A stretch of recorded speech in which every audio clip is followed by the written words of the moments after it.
Oi, pessoal, muito boa tarde. Sejam bem-vindos ao café. Aproveitem, né? Peguem os seus cafés, o meu já tá aqui. Para quem não conhece ainda esse quadro sobre dúvidas de pacientes oncológicos, e não só oncológicos, sobre dúvidas em oncologia. Então a gente vai ter uma convidada especial hoje para falar pra gente sobre medicamentos. E por quê? Por que é importante? Porque tem muitos pacientes que têm diagnóstico de câncer, estão tratando câncer, que tomam seus medicamentos em casa, comprimidos. Aí a pergunta é, será que o paciente está tomando certo? O que acontece se eu amassar o remédio? O que acontece se eu como ele com alimento e não é para comer com alimento, tomar com alimento? O que acontece se eu esquecer? O que acontece se eu tomar um outro medicamento junto? Enfim, é muito importante essa pergunta, né? Será que o seu remédio para o câncer está fazendo efeito? Será que você está tomando da forma correta? E é por isso que a gente hoje vai ter uma convidada aqui. É a doutora Thaís Brizolara. Ela é farmacêutica clínica. Depois ela mesma vai explicar para vocês o que é farmacêutica clínica. Que tem gente que não sabe o que é essa farmacêutica clínica. Tem gente que só conhece o farmacêutico, né, que fica lá na farmácia. Mas não. Na oncologia, a gente precisa de farmacêuticos especializados nos medicamentos oncológicos. Oi Fernanda, tudo bem? Tanto para manipular esses medicamentos, o Denner também entrou. Então, na oncologia, a gente precisa de enfermeiros especializados nos medicamentos oncológicos, né? Tanto para manipular esses medicamentos, porque numa central de quimioterapia, num local onde a gente infunde quimioterapia, né, que tem essa estrutura, e lá onde eu trabalho no Oncocenter tem essa estrutura, toda manipulação é feita lá. Isso é muito importante, porque aí a gente garante a procedência do quimioterápico, a diluição correta, e é o farmacêutico que sabe fazer tudo isso. Outra função do farmacêutico oncológico é fazer a conciliação do medicamento, para ver, o paciente vai tomar, por exemplo, tamoxifeno, é um remédio bem comum, para ver, será que esse remédio interage com outro? Será que se o paciente toma um outro remédio junto com o tamoxifeno pode cortar o efeito? Isso que o farmacêutico clínico faz. Ele orienta o paciente e ele vai ver se o paciente toma algum remédio que pode cortar o efeito daquele remédio do tratamento do câncer. Por quê? O tratamento do câncer é muito importante que o paciente tome direitinho o remédio, não esqueça o horário. Às vezes o paciente, né, a Thaís entrou, aí a gente continua o assunto daqui a pouquinho, que eu desatino a falar e esqueço, tá, gente? Eu acho que eu converso um pouquinho, né? E hoje pode ter pergunta também, tá, gente? Pode ter pergunta, eu vou... a Thaís tá entrando. Vamos lá. Acho que vai. O Instagram, você sabe, é meio... Às vezes a conexão é meio lenta. Mas vamos ver se foi. Foi! Olá, Thaís, seja Oi, bem-vinda. doutora, boa tarde. Seja bem-vinda, né, ao café aqui, que é um quadro que a gente faz todas as terças-feiras, nesse horário aí da tarde. Eu vou te apresentar de novo, que eu já tinha te apresentado, mas eu vou te apresentar novamente. Então, a doutora Thaís Brizolara, ela é uma farmacêutica especialista em oncologia. Além de ser especialista em manipulação de medicamentos, ela é especialista em farmácia clínica. Ela vai contar para vocês o que é uma farmácia clínica e por que é importante ter uma profissional assim para orientar tanto os pacientes quanto nós, médicos oncologistas, tá? E a doutora Thaís já trabalhou em grandes hospitais aqui de São Paulo e hoje ela trabalha, né, lá na Oncocenter, que é onde tem o centro de infusão, enfim. Então a gente tem essa proximidade, é muito importante ter essa proximidade porque a gente troca as informações e a gente aprende, né, uma área aprendendo com a outra. Então, conta pra gente, Thaís, o que é isso de farmácia clínica? Olá, pessoal, boa tarde. Desde já agradeço o convite da doutora Vivian, né, para a gente orientar um pouco os pacientes. Na verdade, o farmacêutico clínico é um farmacêutico que acompanha o paciente durante o tratamento. Então, o que é que um farmacêutico clínico faz? A gente avalia os medicamentos que o paciente usa em domicílio, a gente atua também junto com a equipe multidisciplinar, orientando, tirando dúvidas.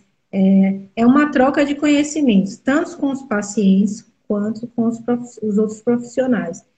E no final, a gente percebe a diferença do paciente que é acompanhado pela equipe do que os pacientes que não são acompanhados. Então, o farmacêutico clínico, ele orienta quanto os efeitos colaterais, para que o paciente perceba quando ele entrou em um momento crítico, né, do tratamento.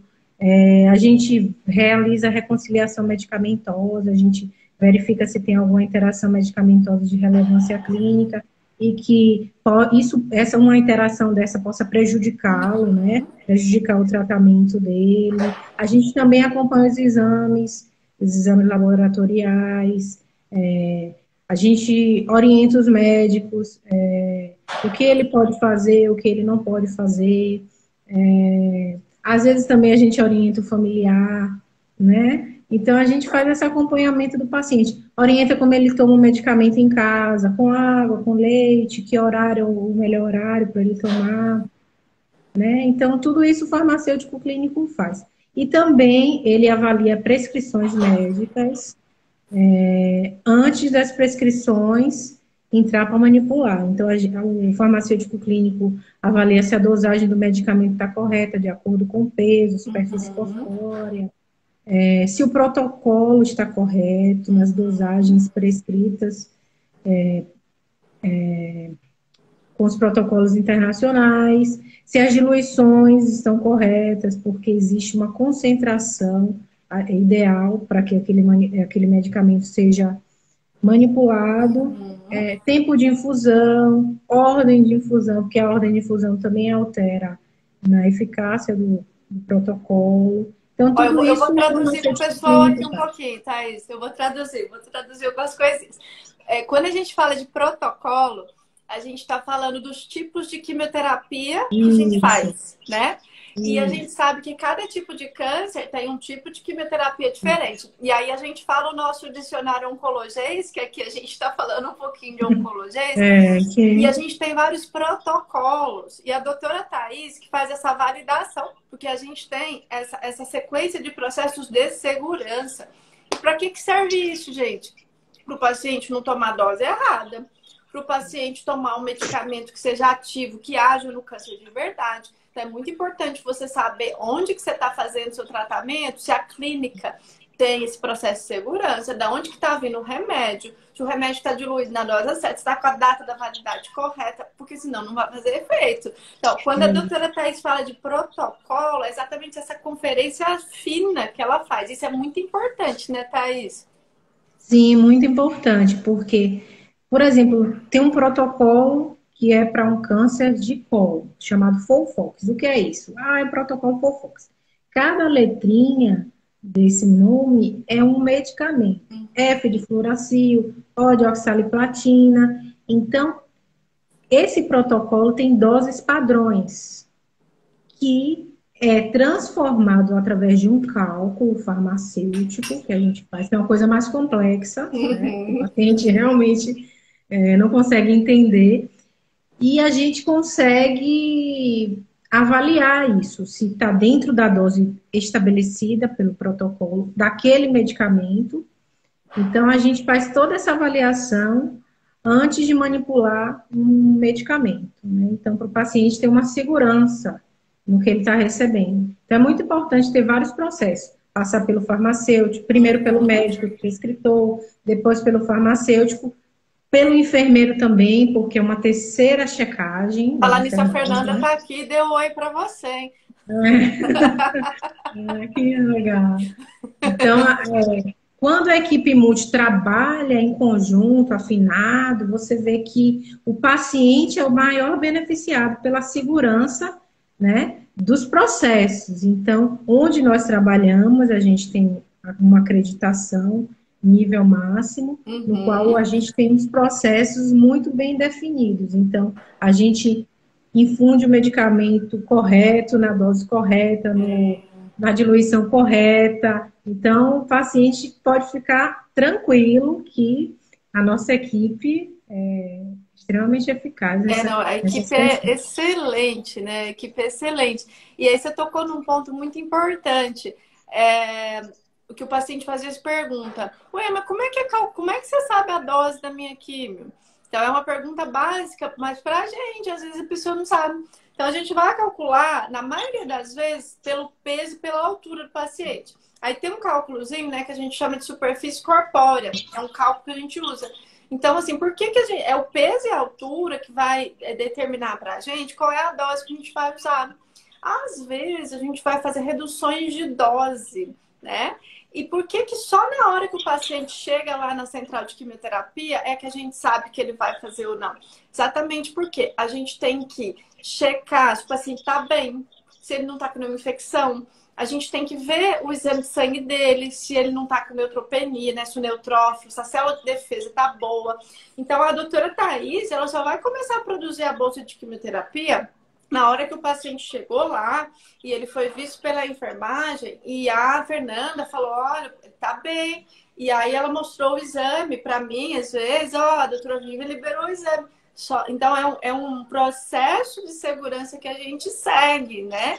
E a quimioterapia nada mais é do que uma bolsinha de soro que vai entrar pela veia do paciente, às vezes na veia do braço, às vezes num portocate. E não é nenhum show de horrores que a pessoa às vezes pensa que vai sair de lá passando mal, vomitando, né? Então, conta pra gente mais um pouco sobre essa experiência sua, Thaís, com a químio, né? Com a preparação de químio com os pacientes lá. Os pacientes antes, eles recebem pré-medicação. O que é isso? São medicamentos para que ele não vomite, para que ele não sinta nenhuma alergia.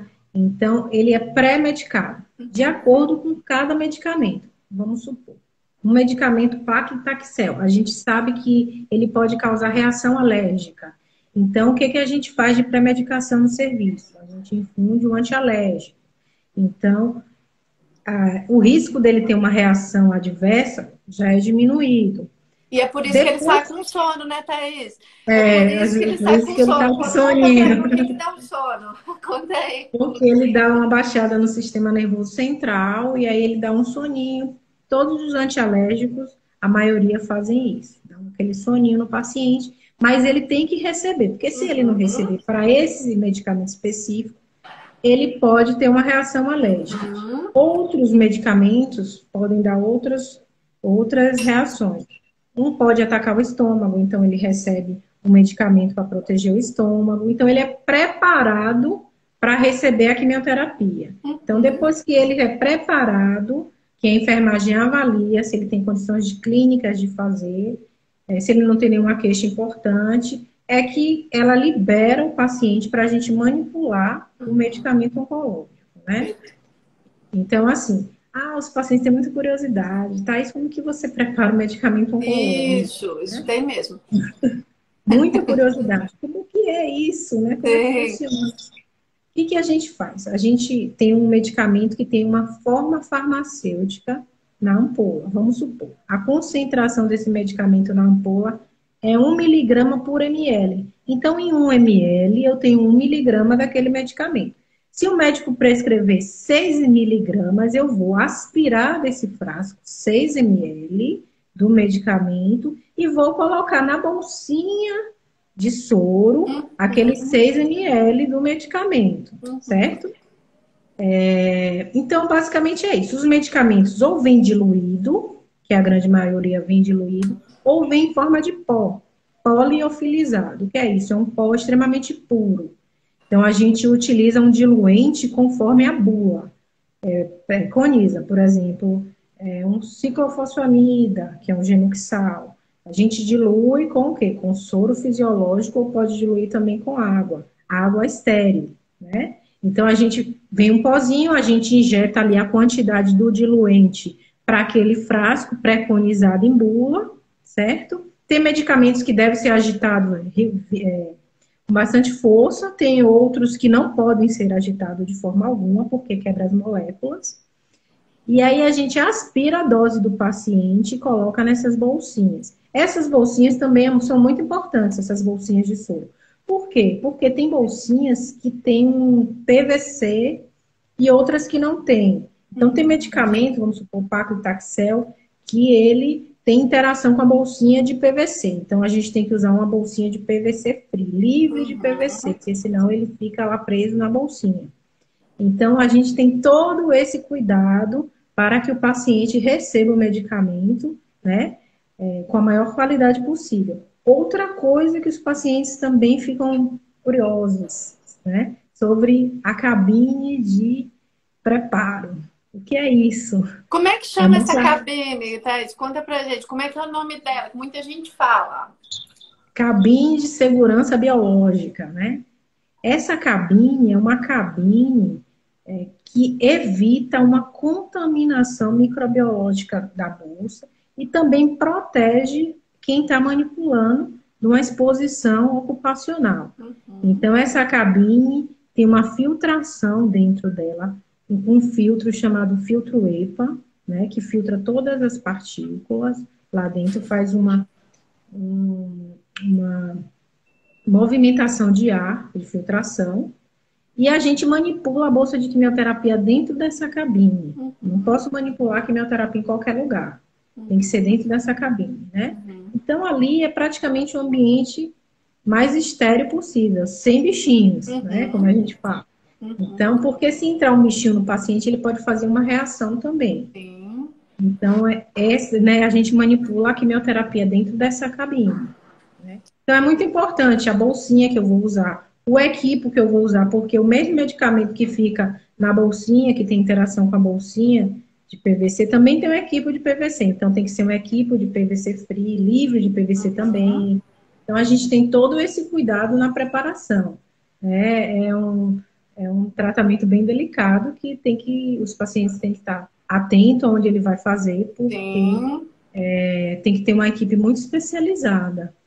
Thaís, e agora vamos ajudar quem está vendo aqui essa live, quem vai ver depois, e depois essa live também, ela vai ficar gravada no meu canal do YouTube, que é o Doutora Vivian Koski, a semana que vem.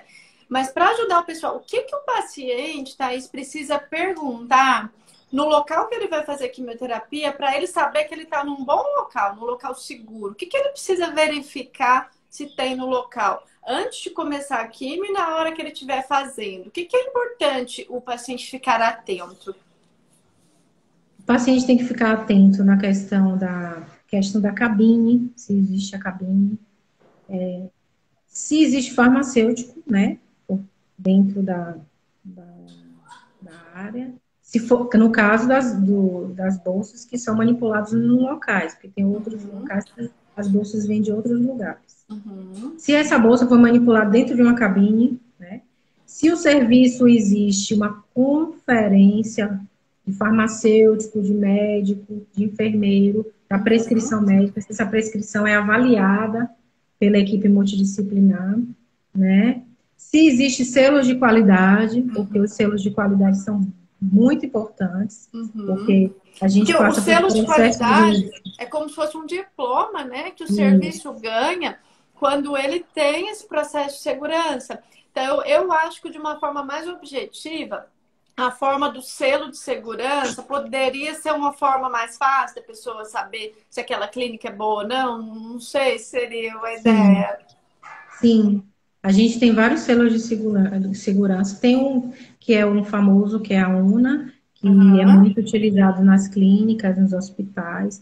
Então, essa acreditação hospitalar, ela é muito rígida. Então, a clínica que tem um certificado desse, ela passou por todos os processos com rigidez. De segurança, nos processos de segurança do paciente. Do paciente. Então, então, é uma clínica que é conceituada e o paciente vai ficar tranquilo em receber seu tratamento. Né? Ó, agora vamos mudar um pouquinho de assunto. E aí vem uma outra questão bem importante. Porque a gente sabe que a gente tem dois tipos de tratamento de câncer. A gente tem tratamentos que entram pela veia e a gente tem aqueles que são orais. medicamentos orais que o paciente toma em casa. E dentre esses, ó, a Vivi entrou, a Vivi, a coordenadora da recepção da Oncocenter, tá aí. O Rafinha tá assistindo também, e o pessoal tá muito quietinho, ninguém traz pergunta. Pode perguntar, pode mandar caso. Hoje no café também a gente pode falar de caso, tá, gente? Então, sobre a questão dos orais. Então, a gente tem também a forma de tratar o câncer com remédios orais. E aí, quando a gente tem remédios orais, a gente separa em 2 grandes grupos. A gente tem aqueles quimioterápicos orais, que é a quimioterapia oral, e a gente tem aquele hormonioterapia oral, aliás, 3 grandes grupos, e a gente tem a terapia-alvo, tá? Então, eu vou tentar facilitar um pouquinho a compreensão aqui, que é um termo difícil. Eu vou primeiro começar na quimioterapia oral. E muita gente confunde quimioterapia oral com hormonioterapia, não tem nada a ver. Vou dar uns exemplos aqui. O que é quimioterapia oral? Ó, um remédio que chama capecitabina é quimioterapia oral. Um outro remédio que chama temozolomida é quimioterapia oral. Então, ele é um quimioterápico que vai agir lá na célula do câncer, da mesma forma como ele agiria se fosse aplicado na veia, só que ele é oral. Aí eu vou perguntar para a doutora Thaís. Thaís, quais os cuidados que um paciente que toma capecitabina, Xeloda, que é um remédio muito comum, tem que ter? Em relação às quimioterapias orais, hormonioterapia e as terapias-alvos, né? A gente sempre fala para o paciente que o objetivo do tratamento dele é a adesão. Ele precisa aderir ao tratamento. Porque o remédio na caixa não funciona, né, Thaís? Pacientes que não tomam o remédio não funciona. Tá correto? Não funciona. Então, eles têm que tomar o medicamento primeiramente, né? Sim. Não ficar lá na gavetinha, esquecido. Né? Então, a gente fala assim, coloca no celular para despertar em um horário, né? Que ele sempre vai tocar e você não vai esquecer. Então, o paciente tem que aderir ao tratamento, né? Primeiramente. Principalmente quando está em casa. Porque em casa fica um pouco disperso alguns pacientes, né? Esquece do medicamento. Então, quando ele esquece, aquela celulazinha ali oportunista já está trabalhando, né? Então, o paciente ele tem que tomar um medicamento todos os dias, né? Uhum. Tem que ter essa disciplina. Tem que ter. No caso. Então, outra coisa também que a gente fala para o paciente em relação às reações adversas. Eu tô tendo muita reação. Eu tô com náusea. Eu tô com dor de cabeça. Converse com o seu médico. Ele pode prescrever um medicamento para náuseas, você tomar antes de tomar seu remédio e você fica bem. Então, o importante é você tomar seu remédio e conseguir adesão. Se a reação adversa continuar, mesmo com medicamento para náuseas ou com outras reações, o médico vai avaliar o que é melhor para você. Se ele vai reduzir uma dose, colocar o medicamento numa dose que você tolere, né? Ou ele pode substituir, se você não aguentar, mesmo com a redução de dose. A redução de dose, geralmente, ela não prejudica o paciente. O que o paciente tem que ter em mente é que ele precisa tomar o medicamento para que aquelas células oportunistas não fiquem trabalhando, né, no seu organismo. E muitas vezes, Thaís, isso que você falou é muito importante, porque às vezes o câncer cresce, o câncer progride, não porque falhou o remédio, é porque não tomou direito, né? Então não é a falha do remédio, é a falta de aderência. Isso que você falou é muito importante. E a gente tem formas de contornar isso. Isso que você falou muito bem. A gente pode dar medicamentos para náusea antes de tomar o remédio. A gente pode reduzir a dose. Reduzindo a dose, eu não perco a eficácia. Porque é uma redução que a gente é orientada pela bula, né? Isso. Então, o médico não faz uma redução de dose de forma aleatória. Tem na literatura. Eu estou com náuseas, tomei um remédio para náuseas, não estou conseguindo levar. E continuo com náuseas, tomo remédio, chego até a vomitar. Então, assim, o médico, se ele optar por reduzir a dose, está na literatura que ele pode reduzir. Né? Ele não faz nada de forma aleatória. E foram feitos estudos científicos sobre isso. Né? E antes é muito melhor, né, Thaís? Você tomar um remédio corretamente numa dose reduzida do que Isso. tomar numa dose total, mas tomar de forma completamente irregular, né? Isso, exatamente. De uma forma irregular e que seu organismo não consiga atingir, a droga não consiga chegar no pico de ação adequado e aquela célulazinha oportunista está ali trabalhando. E aí você não consegue obter nem a cura, né? Que às vezes o tratamento é curativo, nem o controle da doença para aqueles medicamentos que são utilizados para controle de doença. Então, a gente sempre bate sempre na mesma tecla com relação à adesão. Antigamente, muitos centros liberavam medicamento pelo serviço da farmácia. Então, era mais fácil o farmacêutico acompanhar essa adesão, né? A gente ligava para o paciente e perguntava quantos comprimidos ele tem hoje. Quantos comprimidos o senhor tem hoje? Ah, 5, então você esqueceu de ontem. A gente sempre controlava. Mas hoje os convênios, muitos convênios, né, fizeram a opção de entregar o medicamento na casa do paciente. Então, a gente tem que ficar bem atento a isso, né? Principalmente o médico, sobre a adesão. Porque em casa, às vezes, eu não quero incomodar o médico, não estou me sentindo bem. E aí acaba desistindo do tratamento, a doença progredindo. Exatamente isso, exatamente isso. Eu vou te perguntar uma curiosidade, Thaís, porque eu quero que você explique pra gente. Porque eu sempre explico isso na minha consulta, mas você é a especialista.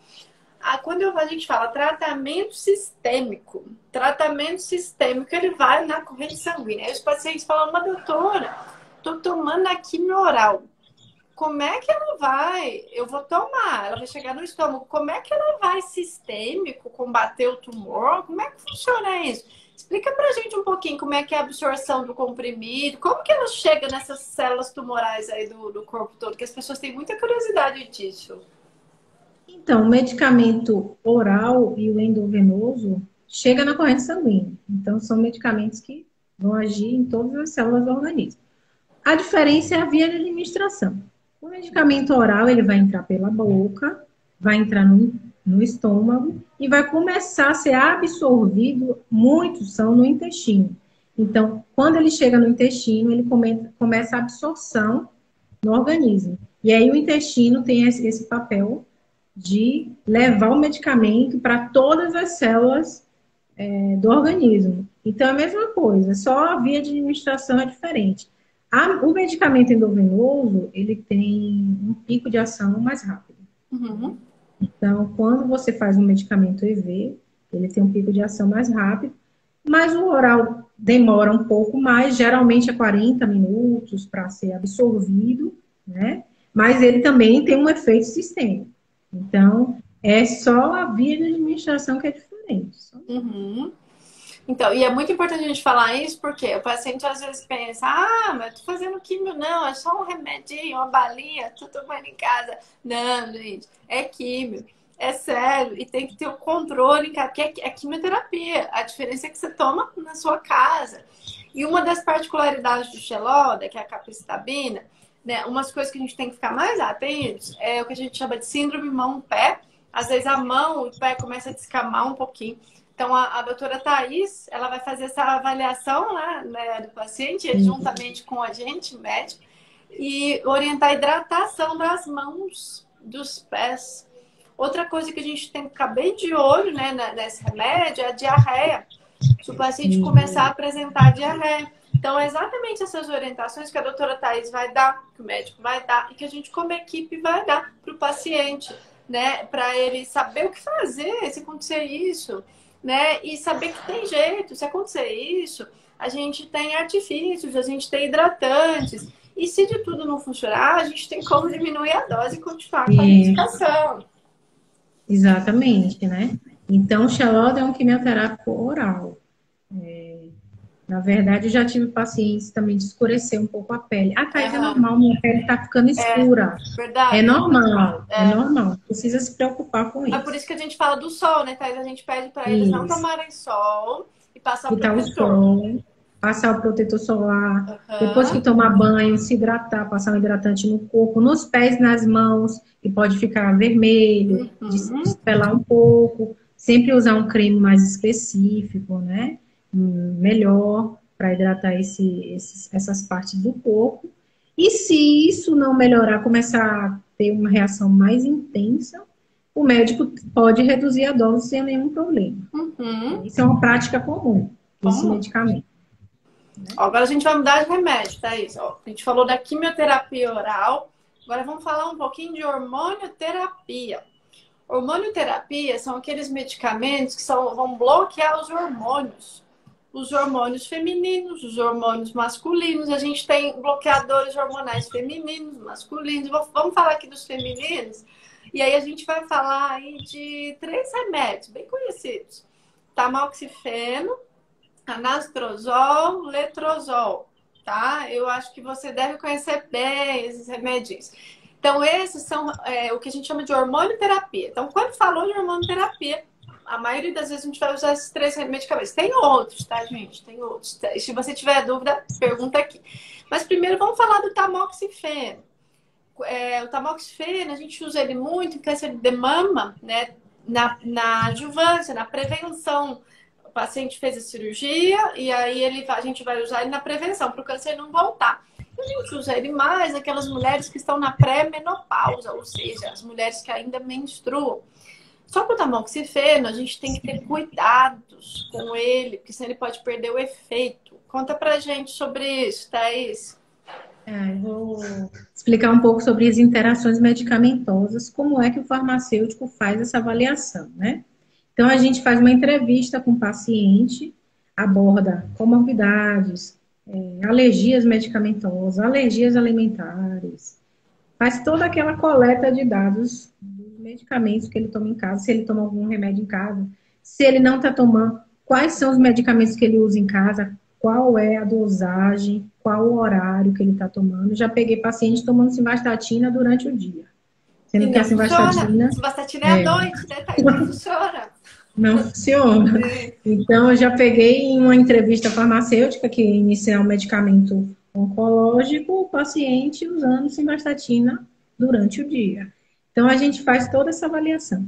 Depois que a gente faz essa avaliação, a gente cruza todos os medicamentos que ele utiliza em casa com o medicamento oncológico e a gente faz uma avaliação das interações. As interações podem ser de vários tipos, né? É classificado risco e intensidade. Então, assim, o risco X é um risco que não é contraindicado, né, e não pode usar. Onde o risco de usar os 2 medicamentos que interagem entre si supera o benefício. A interação de risco D é uma interação de alta relevância, né, onde o risco ainda é grande, e a gente tenta modificar um dos remédios para que não ocorra interação.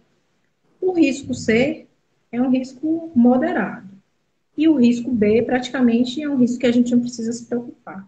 Então, o tamoxifeno, ele interage com 2 antidepressivos que ele é de risco de alta relevância e a gente precisa tomar uma outra conduta. Por exemplo, o médico prescrever duloxetina e fluoxetina, que é um medicamento antidepressivo bastante usado por mulheres, né? E por outras pessoas também, homens, mulheres. Ele é bem prescrito. E ele tem uma interação de risco, de alto risco, que pode diminuir o efeito do tamoxifeno a mais ou menos 72%. Praticamente o medicamento perdeu a eficácia. Tira o efeito. E aí o câncer pode voltar, né? E o câncer pode voltar. O que o farmacêutico pode sugerir para o médico? Ele pode usar um outro antidepressivo, pode usar venlafaxina, desvenlafaxina, e não interage com tamoxifeno, e ele pode continuar o tratamento dele tranquilo, sem nenhum risco do câncer voltar. Então, a gente faz essas intervenções, né? Então, o médico por tem que isso ficar muito que a gente fala, né, Thaís? Toda paciente que está tomando tamoxifeno, se for tomar qualquer tipo de antidepressivo, tem que falar com o oncologista, com o médico, e passar, porque aí o médico vai ver se aquele pode ou se não pode, né? E quando a gente tem uma pessoa assim maravilhosa como a Thaís, a gente pergunta, obrigada. O que você acha disso? Aí ela vai fazer o perfil de interação medicamentosa, né? Que é um trabalho da farmácia clínica. Mas Isso, é importante perguntar, todo paciente está tomando tamoxifeno, se for tomar algum tipo de antidepressivo, pergunta para o médico, gente, vocês vão ver essas lives depois, use essa informação.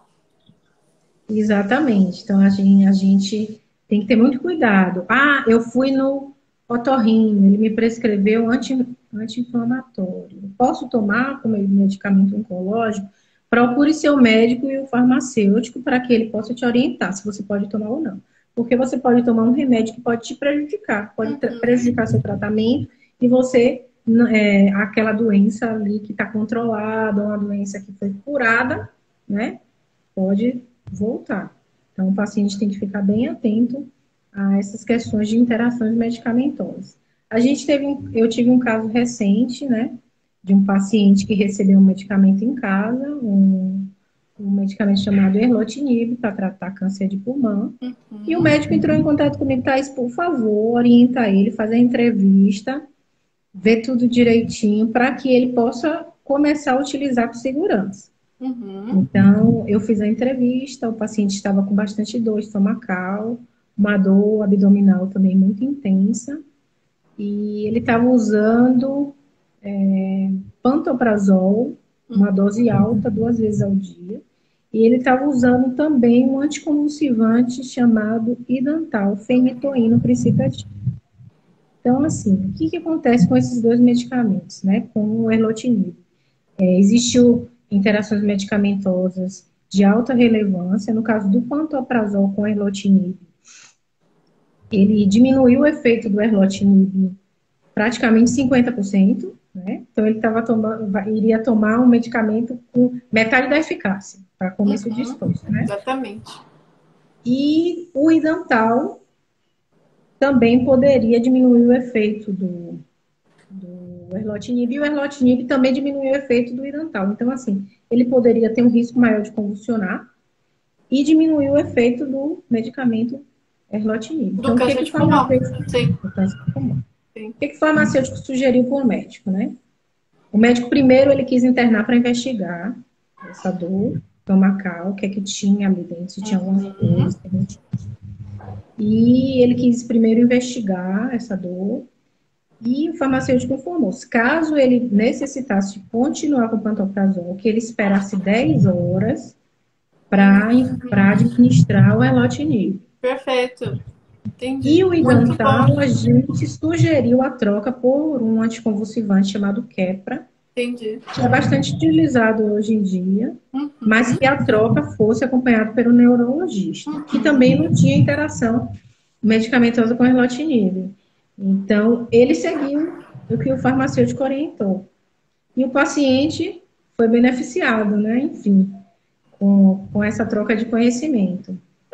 Olha, então, foi muito rico esse exemplo que você trouxe, Thais, porque você conseguiu demonstrar o que a farmácia clínica faz. E aí, gente, por favor, quem for ver essa live depois, guarda essa informação. Se o seu médico te passar um tratamento oral para você tomar em casa, você, mesmo que ele não te perguntou, leva para ele por escrito todos os remédios que você toma na consulta. Pode ser para o médico ou procura no seu serviço onde você faz quimioterapia, se tem um farmacêutico responsável pela orientação.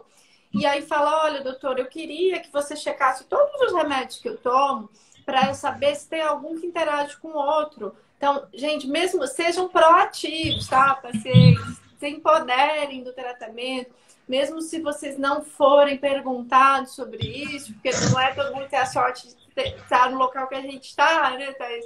Então, assim, pega uma listinha dos seus medicamentos que você toma, leva para o médico ou para o farmacêutico do serviço, fala, doutor, por favor, checa se tem algum remédio que eu tomo que pode estar tirando o efeito do remédio, do tratamento do câncer, ou se pode estar aumentando a toxicidade, porque eu tenho 2 pontos. Eu tenho remédios que tiram o efeito do remédio do câncer, né, como a doutora Thaís explicou, que o pantoprazol tirou o efeito do erlotinib, que é um tratamento para o câncer de pulmão com mutação do EGFR. Mas eu tenho também remédios que aumentam o efeito e aumentam a intoxicação. Então, eu tenho das duas coisas aí, tá?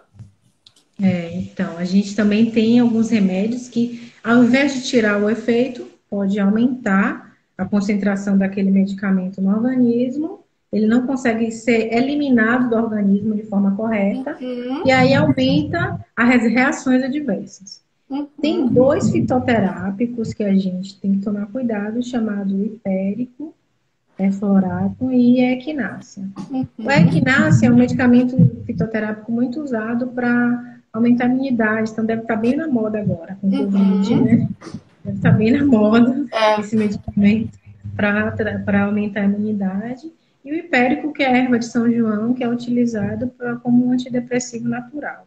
a chama E ele, hipérico, eu só conhecia como erva de São erva João, de São Thaís. João, Hipérico é novidade para mim. hipericão, hipericão. Ah, pericão, entendi. Então, ele é utilizado como antidepressivo natural, né? Entendi. E, e ele interage com diversos medicamentos oncológicos. Muitos diminuem a ação, outros aumentam a toxicidade. Então, a gente pede o não use. Por favor, durante o tratamento, não use, porque você pode se prejudicar, né? E aí a gente, na verdade, esse tratamento fitoterápico, o que é isso? É um tratamento à base de planta. Muitas pessoas gostam de usar, né? Não condeno, acho que o Brasil investe pouco nessa área, poderia Uhum. investir mais com pesquisas, né? Poderia investir muito mais, que é uma área que, que também é muito boa. Por exemplo, a gente tem alguns quimioterápicos que vêm de plantas, Uhum. né? Os taxanos, né, que é Sim. paclitaxel e docetaxel. Tem a vincristina, vimblastina, Uhum. irinotecano, topotecano. Então, eles são extraídos de plantas, né? Então, a gente tem que ter muito cuidado quando a gente vai usar um fitoterápico. E porque eu sempre digo, né, Thaís, não é porque é fitoterápica é de planta que não faz mal. Tem porque eles falam, não, doutora, mas é natural, é fitoterápico. Só que tem fitoterápicos que podem causar hepatite, né? Isso, Hepatite. Vamos conversar um pouquinho sobre isso agora, Thaís, porque às vezes a gente tem a seguinte situação. O paciente está lá no box da quimioterapia e aí ele conta, né? E tem que contar mesmo, gente. Tem que falar. Se tá fazendo alguma coisa diferente, fala. Não tenho medo nem do médico nem do farmacêutico, porque se você puder usar aquilo, a gente não vai falar para você não usar. A gente só vai falar para você não usar se for risco para sua saúde, né? Então, assim, tem muitas ervas que você pode usar tranquilamente e outras que não. Aí tem pacientes que tomam aquelas garrafadas, né? E aí tem, que é tudo misturado, né? Tudo misturado. E a gente não sabe, então, o que tem lá dentro. Aí não pode, né, gente? Porque eu não sei o que tem dentro. Então, a gente precisa, então, de uma erva específica. Aí você pega, ó, a erva tal. Fiquei sabendo que é bom para o câncer. Ok. Então, vamos passar para o médico, para o farmacêutico. Aí a gente estuda a erva tal, separada. Agora, dentro dessas garrafadas, é tudo misturado. Aí não dá, né, Thaís? não dá, não dá. Na verdade, assim, em forma de pó seco, a gente tem o extrato seco da planta. O que é isso? A diferença do extrato seco para o pó. A gente pega a parte ativa da planta, vai para um laboratório, utiliza um solvente e retira a parte ativa.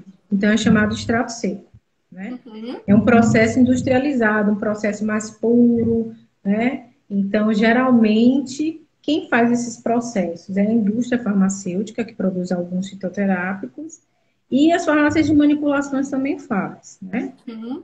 E da forma mais primitiva, ali, do pessoal que gosta de vender na feira, as Sim. garrafadas e tal. Eles pegam a planta inteira, macera, colocam no comprimido às vezes e vendem um pouco, Uhum. né? Então é E mais seguro, tá? É só pra gente pegar as mensagens importantes aqui dessa live. E você que chegou agora, gente, ela vai ficar gravada, tá? É muito mais seguro, então, se o paciente comprar o extrato seco e não a planta in natura, é isso? isso, exatamente. Perfeito. Se ele tiver a opção de comprar o extrato seco, Tá. é muito melhor para ele do que ele comprar Uhum. a planta por inteiro macerada. Por exemplo, quando se pega a planta inteira e macera, pode vir contaminação microbiológica, bactériazinha ali dentro, pode Uhum. vir pesticida, né? Pode vir metais pesados que você não sabe onde ela foi cultivada. né? O extrato seco não. O extrato seco ele vai lá para o laboratório, ele é extraído de uma forma mais industrializada e retira a parte ativa da planta purificada. Então, eu posso ter de forma de extrato seco de pó, eu também posso ter uma forma líquida, extraída, né? Então, a gente sempre orienta o paciente. Primeiro, conte o que está usando, né? Conte para a gente avaliar. Sim. Segundo, caso você queira utilizar, faça a opção pelo extrato seco e pela parte que é extraída do princípio ativo, né? Que é mais pura. Então, como que eu sei isso? Como que eu sei que eu estou usando medicamento fitoterápico que é um medicamento seguro? Então, eu posso comprar numa farmácia de manipulação, que ele tem um registro tem um registro de um farmacêutico responsável, a compra é feita de laboratórios com a garantia de qualidade, princípio ativo, né? Ou posso comprar na farmácia, que tem o registro na Anvisa, do Ministério da Saúde, o medicamento na caixa lá tem o registro do Ministério da Saúde. Então, é uma compra mais segura, né? Agora, garrafada, que você mistura, não, a gente não utiliza. Eu me lembro, algum tempo passado, no ambulatório, que teve uma época que o Noni era uma febre. Era uma febre. Cura o câncer, toma um suco de Noni. Não, o Noni curava tudo, diabetes, era tudo, né? Então, eu ficava muito incomodada, porque eles trocavam suco na minha frente, assim, e eu ficava muito incomodada. Falava, gente, por favor, não use, porque eu não sei o que pode causar com a quimioterapia, por favor, eu pedia, implorava para o professor, não, por favor, não use. E as pessoas usavam como se fosse curar o câncer, mas, assim, usando a quimioterapia também. O que aconteceu no final? O que aconteceu no final disso tudo? Foi que, assim, vários pacientes começou a apresentar mais reação adversa, né? E aí os farmacêuticos começaram a notificar lá na vigilância que o paciente estava tendo reação e tal. E, enfim, teve paciente que teve até problema no fígado. E aí a vigilância foi avaliar o Noni e proibiu o uso. Né? Então, a gente tem que ter muito cuidado, porque às vezes a gente toma aquele medicamento, aquele fitoterápico para tratar uma coisa, ele vai fazer uma outra coisa em você, né? Prejudicar seu fígado, prejudicar seu tratamento oncológico, né? Então, a gente tem que ter muito cuidado nessa questão dos fitoterápicos. O hipérico em equinácea já sabe que está condenado, né? A gente condena, não use, por enquanto que está fazendo uso do medicamento oncológico, não use. Ó, chegou uma perguntinha, o pessoal hoje não estava empolgado com as perguntas, hein, Thaís? Mas chegou uma pergunta e depois eu vou para a parte final da nossa live, que eu vou fazer uma pergunta. Mas chegou a pergunta aqui, a Vilma. Vilma está falando o seguinte, que ela faz uso oral de Aromazin, né, que é o Exemestane também, e ela faz uso do medicamento Esomeprazol.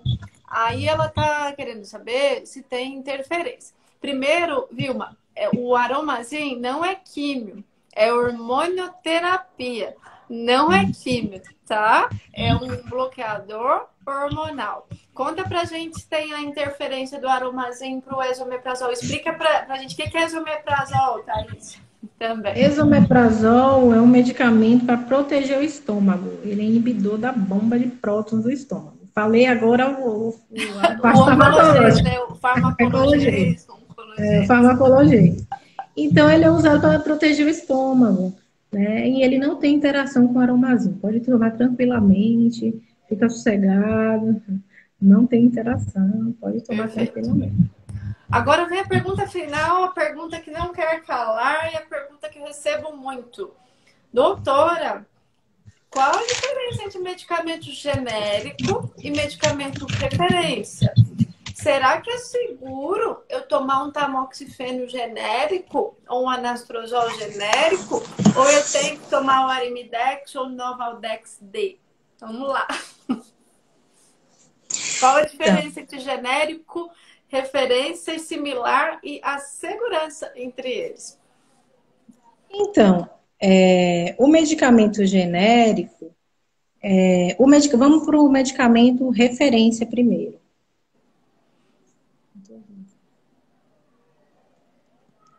O medicamento de referência primeiro, né? O Uhum. medicamento de referência, ele é o primeiro patenteado, né? Ele tem uma descoberta nova no mercado e, ele passa por todos os estudos de absorção, de biodisponibilidade, que é quanto fica no meu organismo, de excreção, de eficácia, de interação medicamentosa.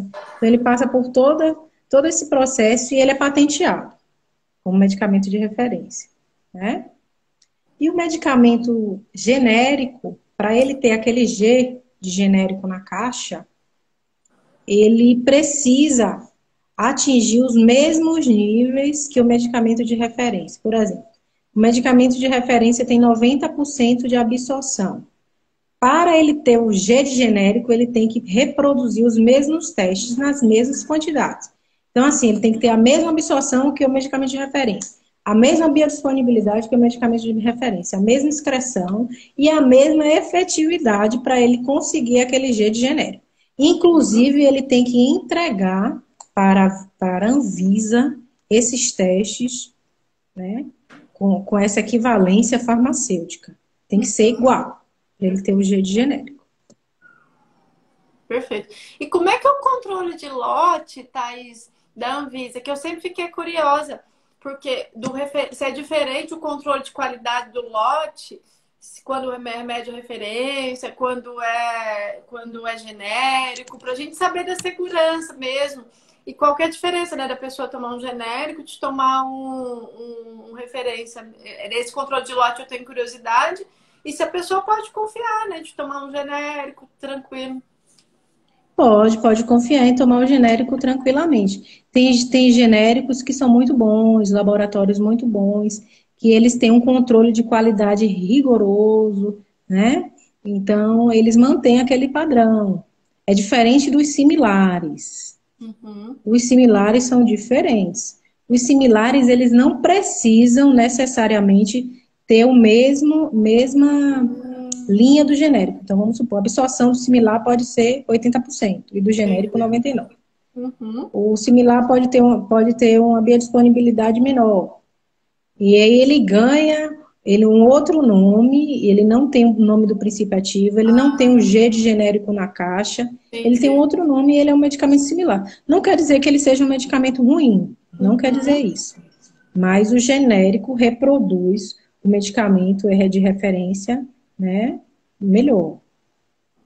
E assim, do ponto de vista da Anvisa de controle de lote, o referência é mais controlado? Não tem nada a ver, todos são controlados igualmente, assim, os lotes das medicações. Não, todos são controlados. Uhum. Genérico, referência, né? Eles são todos controlados. Eles, Uhum. inclusive, eles passam por processo de validação. Eles têm que ser validados, né? Constantemente, ele tem que mandar essas validações para a Anvisa avaliar. E quando tem algum problema de lote, a gente, infelizmente, no Brasil já teve aí medicamento que tem parafuso dentro, essas coisas, né? Nossa. Geralmente, o próprio paciente pode notificar no site da Anvisa. Ah, Ai, fui tomar um medicamento, tinha um parafuso dentro. Ele nossa, mesmo pode fazer uma notificação no site, entendi. né, da Anvisa.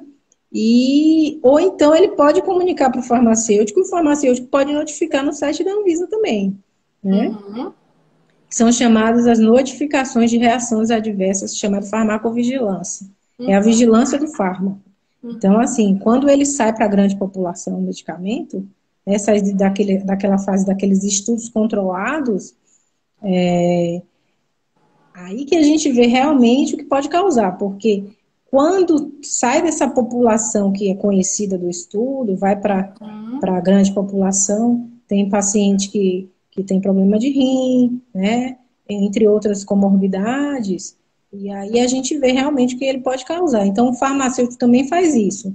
A gente notifica no site da Vigilância Sanitária essas reações adversas aí. Então, a vigilância, por final, ela faz um compilado de todas as notificações, tanto de paciente quanto de farmacêutico, tanto de hospital sentinela, E aí ela inclui, às vezes, muitas vezes ela inclui novas informações nas bulas, né? Uhum. Ó, eu vou acender a luz aqui para a gente responder essa última pergunta da dona Vilma. Espera aí que eu vou acender a luz. Espera aí.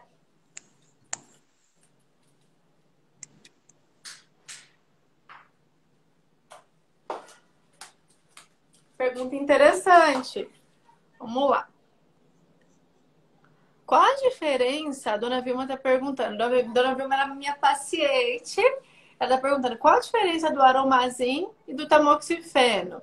Porque já tomei esse tamoxifeno, mas tive problemas no estômago. Não consegui continuar.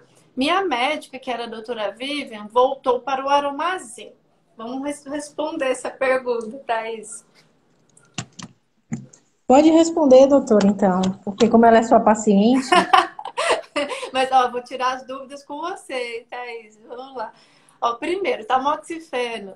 A gente sabe que nos primeiros 15 dias, 2 meses, enfim, o paciente pode ter uma epigastralgia, né? Ele pode ter uma alteração tanto no estômago quanto no intestino. Às vezes ele vai ter uma dor de estômago, às vezes vai alterar o intestino. Então, tem pacientes que às vezes são sensíveis ao tamoxifeno. E aí a dona Vilma, ela tomava o tamoxifeno com protetor gástrico, mas mesmo assim ela não conseguiu. O tamoxifeno interage com o protetor gástrico, Thaís? não, Não. não Perfeito. interage.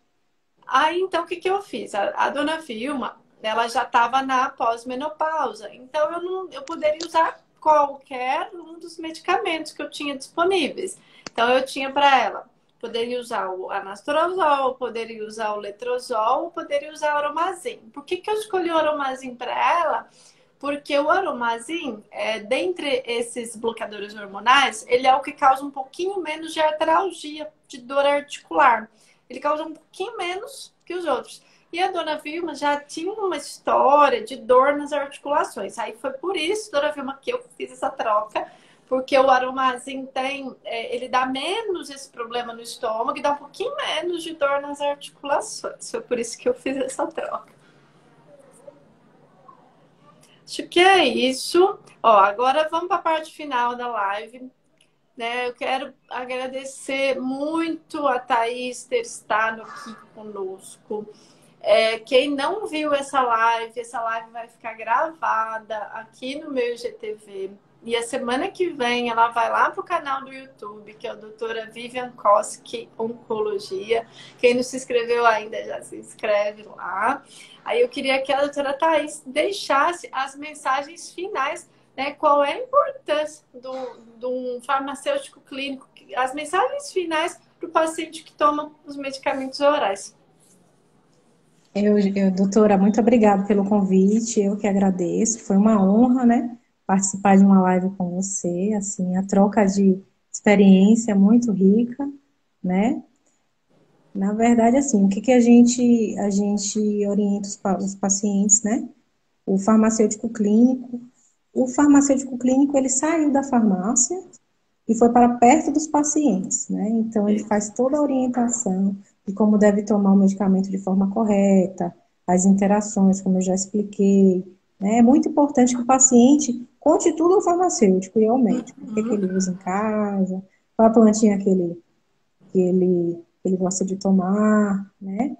E que a minha mensagem para o paciente é que ele tome o medicamento dele de forma correta, faça adesão ao tratamento, né, para que a doença não volte, ou que ele consiga seguir no tratamento com controle de doença, para que ele possa viver uma vida com qualidade, porque o câncer hoje tá bem, tem muitos medicamentos novos, né, a gente conhece os medicamentos, as reações adversas, podem ser manejadas, e ele pode viver a vida dele tranquilamente, com qualidade, né? Com a qualidade de vida, e hoje em dia o câncer não é mais uma sentença de morte, né? Então a gente tem que passar essa mensagem para o paciente, que ele pode viver, né, com o câncer, com qualidade de vida e viver sua vida o mais normal possível, né? Com a nossa ajuda, claro. Sim, Né? e é por isso que a gente está aqui, E é por isso que a gente tem esse canal para traduzir as informações. Porque às vezes você vai no médico e não entende o que ele falou. Às vezes você está fazendo um tratamento, você não sabe exatamente o que, que é aquilo. Então, exatamente por isso que existe esse canal. Exatamente por isso que a gente está aqui todas as terças-feiras, né? Marquem as pessoas que vocês acham que se beneficiariam com essa informação. Compartilhem essa live, compartilhem essas informações.